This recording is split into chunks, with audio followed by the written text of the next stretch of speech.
불륜 사건을 접하다 보면요, 간혹 배우자의 외도 장면을 포착하거나 증거로 삼기 위해 소위 흥신소라는 곳 찾는 분들이 있습니다. 요즘은 탐정사무소란 이름으로 불리기도 하죠. 이들은 불륜 증거뿐 아니라 학교 폭력을 입증할 만한 증거 수집이라든지 개인의 재산 상태, 좋아하는 누군가의 주소나 전화번호까지 고객이 원하는 정보라면 무엇이 됐든 찾아주고 그에 상응하는 대가를 받게 됩니다. 언뜻 보면 굉장히 편리해 보입니다만 글쎄요, 문제는 없을까요? 없는 것 빼고 다 찾아드리는 다 찾아 흥신소입니다. 24시간 미행 가능, 60시간 내 정보 보장, 불륜 증거 자료도 샅샅이 찾아드립니다. 아래 첨부된 영상은 저희 흥신소에서 직접 캐낸 정보들입니다. 놀라지 마십시오. 이건 실제 상황입니다. 대낮부터 저길 간다고? 완전 막장이네. 역대급 추잡스럽다. 저런 놈들은 이혼 당해도 싸다 싸. 이야, 저걸 어떻게 찾았대? 대단하다, 대단해. 다 찾아준다고? 얼마야? 뭐 그렇게 비싸지도 않네.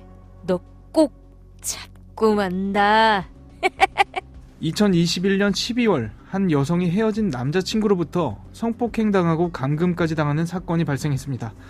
그녀는 자신의 지인에게 가까스로 상황을 알리며 끔찍한 감금 현장에서 벗어날 수 있었죠. 하지만 해당 사건이 발생한 지 나흘도 되지 않아 이 남성은 여성이 사는 곳을 찾아내 그녀의 가족을 무참히 살해했습니다. 도대체 이게 어떻게 가능했을까요? 그 중심엔 흥신소가 있었는데요.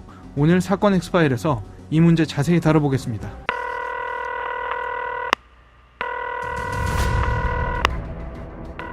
사건은 보이는 것보다 가까이 있다. 이원화 변호사의 사건 엑스파일. 안녕하세요. 이원화 변호사의 사건 엑스파일 이원화입니다. 로엘 법무법인 박지훈 변호사와 함께합니다. 변호사님 어서 오세요. 네, 안녕하세요. 박지훈 변호사입니다. 변호사님도 의뢰인들 많이 만나보셨을 텐데 흥신소 다녀왔다, 여기서 얻은 정보다, 이런 이야기 좀 들어보셨죠? 네, 저희 법무법인에 상담하러 오신 의뢰인 분 중에는 이미 흥신소를 통해서 증거를 표까지 만들어서 많이 준비해 주신 분들도 계셨고요. 상담 과정에서 많이 물어보는 질문 중에 하나가 자신이 확보한 증거만으로는 좀 부족한 것 같은데 흥신소에 가봐야 될까요? 라는 질문들 많이 물어보세요. 그만큼 의뢰인들께서 흥신소에 관심이 많고 흥신소에 가봐야 하나 하면서도 반대로 정말 가도 되나 싶어 고민하는 분도 많은 것 같아요. 흥신소를 소재로 한 영화도 있고요. 불륜 증거를 잡아내는 자극적이고 황당한 에피소드들도 많이 회자되면서 어쩔 땐 무슨 정의의 사도 마냥 이야기될 때도 있는데, 이게 법적으로 보면 사실 개인정보 유출이라든지 굉장히 큰 범죄로 이어질 수 있는 영역이잖아요. 네, 맞습니다. 2020년 8월 5일 신용정보법의 개정으로 현행법상 흥신소나 사설탐정을 운영하는 것 자체는 불법이 아니지만 운영 과정에서 개인정보를 당사자 동의 없이 제공한다거나 위치 추적기나 불법 카메라를 설치하여 증거를 수집하는 등 불법적인 방법을 동원한다면 당연히 범죄가 됩니다. 나아가 흥신소에서 불법적인 방법으로 수집, 제공된 개인정보가 범죄로 이어진 케이스도 제법 있고요. 오늘 다룰 사건도 그중 하나입니다. 말씀해 주신 대로 오프닝에서 이야기했던 사건, 가해자가 흥신소라는 곳에서 피해자의 개인정보를 돈 주고 샀고요. 이게 실제 범행으로 이어진 그런 사건이잖아요?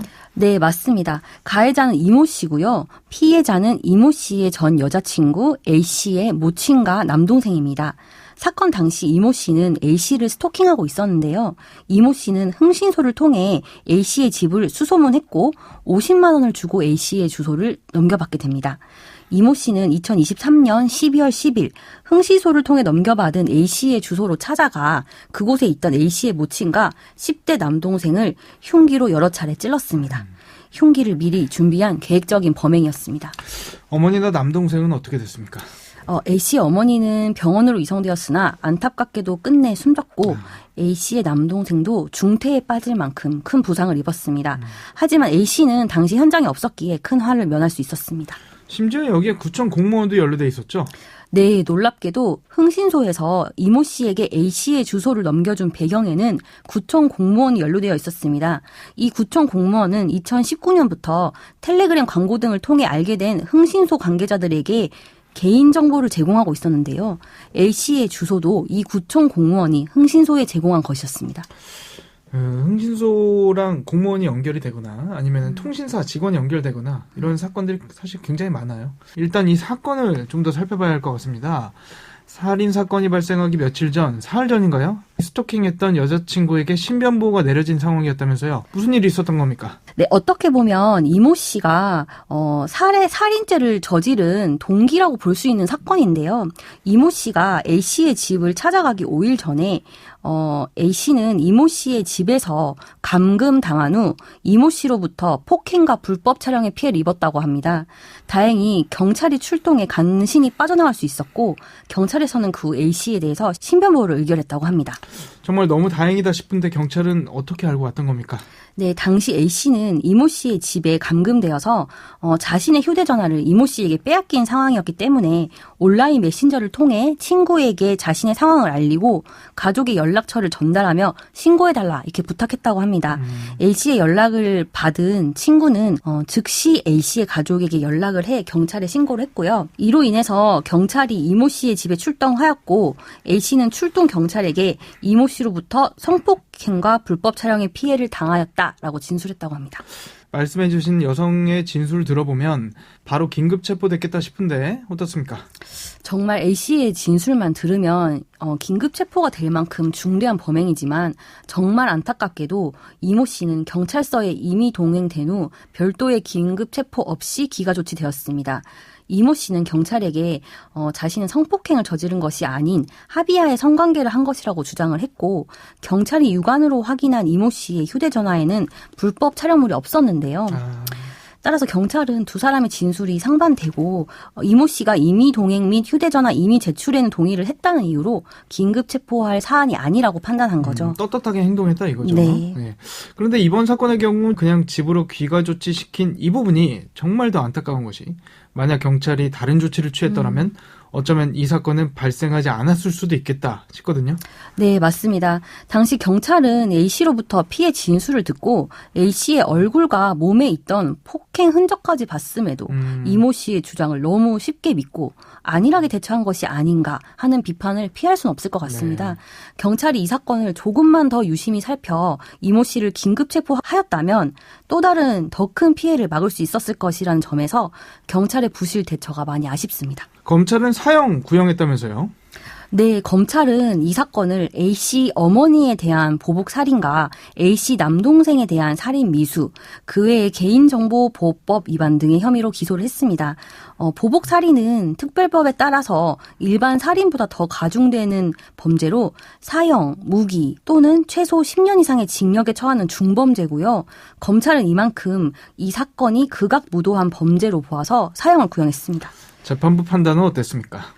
네, 우선 이모 씨의 변호인은 법정에서 두 가지 쟁점에 대해서 다퉜습니다. 우선 이모 씨의 보복 목적은 A 씨에게 있었고 A 씨 어머니에 대해서는 보복 목적이 없었기 때문에 보복 살인이 인정되지 않는다는 점과 개인 정보가 불법적으로 취득된 건지 전혀 몰랐다라는 주장이었는데요. 죄명 변경을 시도한 거네요. 네. 이에 재판부는 상식적으로 보더라도 살해 행위의 직접 피해자인 어머니는 A 씨의 친어머니고 이모 씨는 가족들 모두에게 당한 분노를 가지고 있었으며 어머니의 참혹한 죽음으로 A 씨가 큰 충격을 겪었음은 명백하다고 보아 이모 씨의 보복 목적이 A 씨와 어머니 모두에게 공통된 것이라고 봤고요. 네. 또한 재판부는 개인정보에 대해서도 이모 씨가 흥신소를 통해 한두 시간 만에 주소지를 얻은 뒤 50만 원을 냈는데 통상 합법적인 방법으로 주소를 얻었다기엔 너무 짧은 시간에 주소가 전달되었고 과도한 금액이 들어갔다고 보아 이모 씨 측 주장을 배척했습니다. 네. 재판부는 이모 씨에게 사형에 처해도 할 말이 없을 만큼 극악무도한 범죄를 저질렀다라고 하면서도 사형을 면하고 무기징역을 선고했습니다.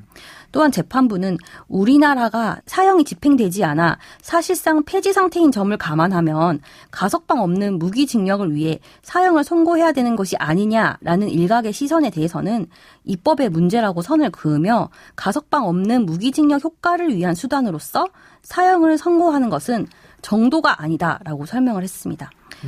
그러면서도 재판부는 무기징역형을 선고받은 수용인에 대해서 가석방이 가능하긴 하지만 그건 교정 당국에서 범행 내용과 정황 등을 고려해 가석방을 매우 엄격히 제한하는 방법으로 해당 형벌의 당초 목적과 효과를 이룰 수 있으리라 기대한다. 이렇게 덧붙였습니다.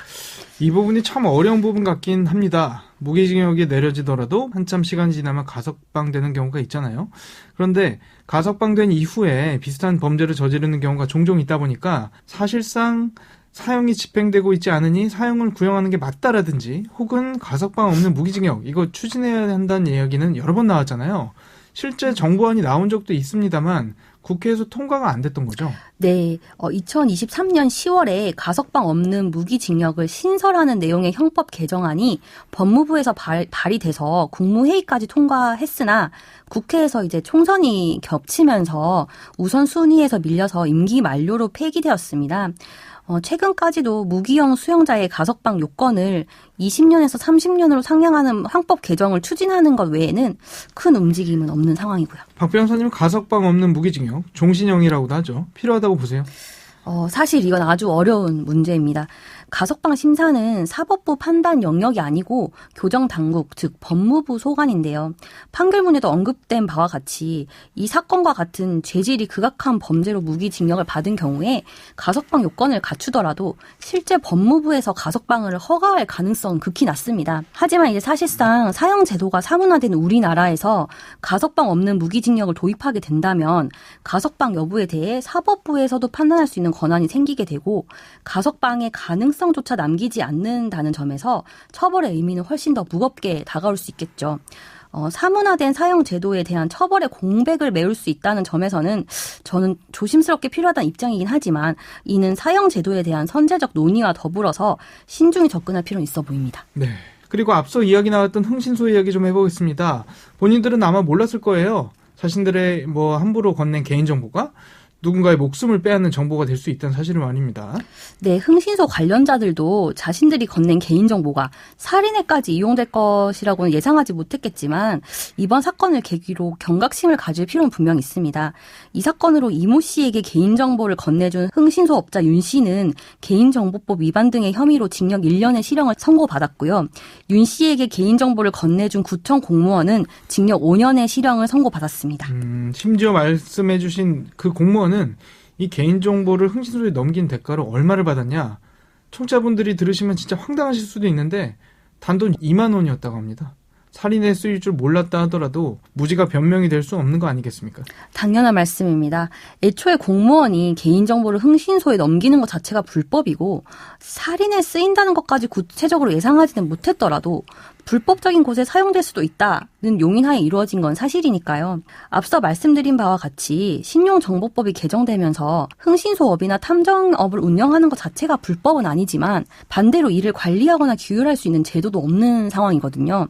이처럼 탐정업의 업무 범위나 권한 등을 정하는 후속 법안이 없는 상황에서는 사각지대가 생길 수밖에 없고 실제 흥신소 중에서는 양지와 음지를 넘나들며 운행하는 곳이 횡행하고요. 그래서 법의 테두리 안에서 운영하는 흥신소나 탐정사무소가 피해를 보는 상황입니다. 하루빨리 이에 대한 입법이 필요해 보입니다. 사건 엑스파일 오늘은 전 여자친구의 가족을 무참히 살해한 보복살인마 이석준 사건 다뤄봤습니다. 오늘 이 사건 다루면서 함께 이야기 나왔던 가석방 없는 종신형 그리고 탐정업법 신설에 대해 여러분들은 어떻게 생각하시나요? 오늘 저희가 준비한 내용은 여기까지입니다. 끝곡으로 마이클 볼튼의 How Am I Supposed to Live Without You 들려드리면서 이 시간 마치겠습니다. 여러분은 모두 변호받아 마땅한 사람들입니다. 사건 엑스파일 여러분 고맙습니다.